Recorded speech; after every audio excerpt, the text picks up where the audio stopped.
አሁን በተሰማ ሰበር ዜና የቀድሞው የኢትዮጵያ መከላከያ ሰራዊት ኢታማጆር ሹም ጄኔራል ሳሞራ የኑስ ዝምታቸውን ሰበሩ። ህገወጡ ቡድን ከህገ መንግስቱ ውጭ የጦርነት ክተት በማወጅ ወጣቶችን እያስገደደ በመመልመል ላይ መሆኑን አጋልጠዋል። የቀድሞው የጦር ኃይሎች ጠቅላይ ኢታማጆር ሹም ጄኔራል ሳሞራ የኑስ የትግራይ ህዝብ ከዚህ በኋላ ጦርነት በቃይ ማለቱን አጽንኦት ሰጥተዋል። በክልሉ የሚገኙ አንዳንድ ጀነራሎች አቅሙ ኖራቸው ሳይሆን የልማት ስራዎችን በማስተጓጎል እና በለመዱት ሁከትና የግል ጥቅማቸውን ለማካበስ ሲሉ ብቻ የጦርነት ወሬዎችን እንደሚነዙም መግለጻቸውን ኢዲፒ ዘግቧል። ጀነራል ሳሞራ ጽምዶ ስለተባለው አደረጃጀት ሲያብራሩ ይህ በግብጽ የሚመራና በሻዕቢያ የተቀነባበረ የጥፋት ተልዕኮ መሆኑን አስረድተዋል። ሻዕቢያ ለትግራይ ህዝብ እውነተኛ ወዳጅ ቢሆን ኖሮ በጉልበት የያዛቸውን እንደ ዛላምበሳና ኢሮብ ያሉ ቦታዎችን በለቀቀ ነበርም ብለዋል።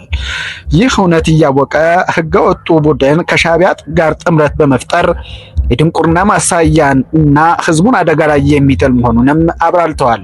ማንኛውም የፖለቲካ ልዩነት መፈታት ያለበት በጠረጴዛ ዙሪያ ብቻ መሆኑንም አስገንዝበዋል። የቀድሞ የመከላከያ ከፍተኛ መኮንን ኮሎኔል ገብረህዋድ ኃይሉ በበኩላቸው ቡድኑ ለህዝቡ ዲሞክራሲያዊና የፍትህ ጥያቄ ደንታ እንደሌለው አስረድተዋል። ህገወጡ ቡድን በህዝብ ቆሜያለሁ የሚለው ጭምብል ስልጣንን ለማራዘምና ሀብት ለማካበት የሚጠቀምበት ማታለያ መሆኑንም ተናግረዋል። በዚህ ቡድን ራስ ወዳድነት የተነሳ የትግራይ ህዝብ የቀሩት ልጆችን ያልቃሉ በሚል ስጋት በህይወትና በሞት መካከል እንዲኖር መደረጉንም ጠቁመዋል።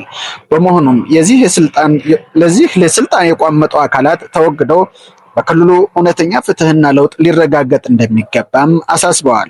ሁለቱ አንጋፋ የጦር መኮንኖች የፌዴራል መንግስቱ ችግሩን በሰላማዊ መንገድና በእርጋታ መንፈስ ለመፍታት የሚያደርገውን የትዕግስት አካሄድ እጅግ ጠቃሚና ተመራጭ ነው ያለ መሆኑን አጽድቀዋል።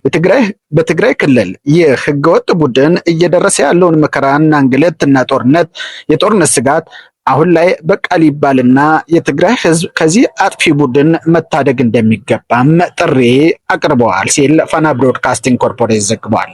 አጫጭር መረጃዎች እንዲደርሷችሁ ቻናሉን ፎሎ ማድረግ አይረሳ።